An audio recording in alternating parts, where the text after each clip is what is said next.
Poisoning is often seen in pets. Animals, and dogs in particular, eat anything which looks appealing. Animals do not pause and think, could this be poisonous? Poisoning can be accidental or deliberate. The latter is rare, but when an animal is deliberately poisoned, it is especially distressing. Usually, the poison is hidden in an attractive bait, such as a piece of meat.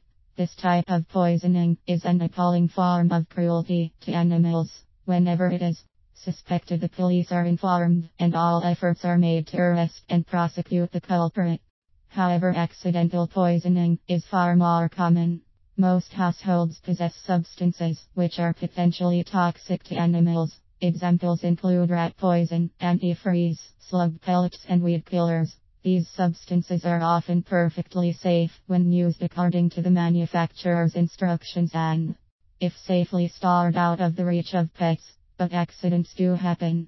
The dogs are kept inside when the rat bait is laid out, but somebody accidentally leaves the door open, and the dogs find the poison. The bottle of antifreeze in the garage is knocked over, and the cat licks the liquid up.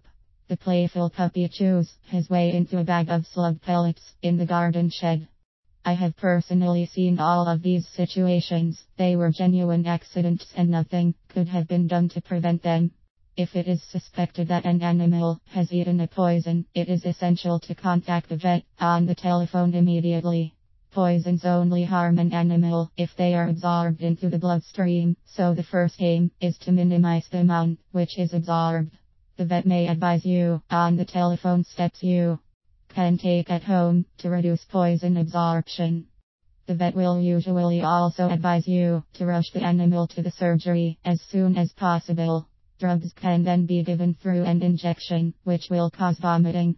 In some cases, it may be necessary to put the animal under a general anesthetic and perform gastric lavage, which involves flushing out all the stomach contents. If it is more than a few hours since the poison was consumed, it may be too late to remove it from the stomach, since it will already have moved down the digestive tract and been absorbed. In these cases, it is necessary to commence treatment for poisoning to try to prevent serious illness.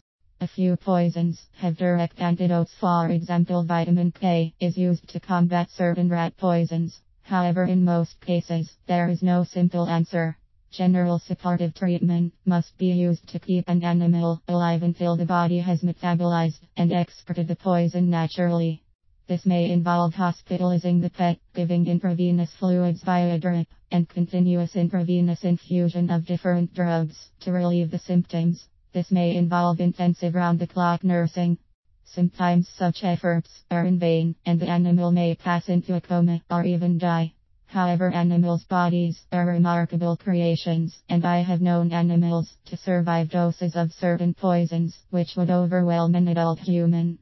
It is always worth the effort, and there is great satisfaction in saving an animal's life against all odds. But of course, it is far better never to need to treat an animal for poisoning. Pet owners should be very careful with the storage and use of any poisonous substances. Whenever you use a poison of any type, don't forget to protect your pet.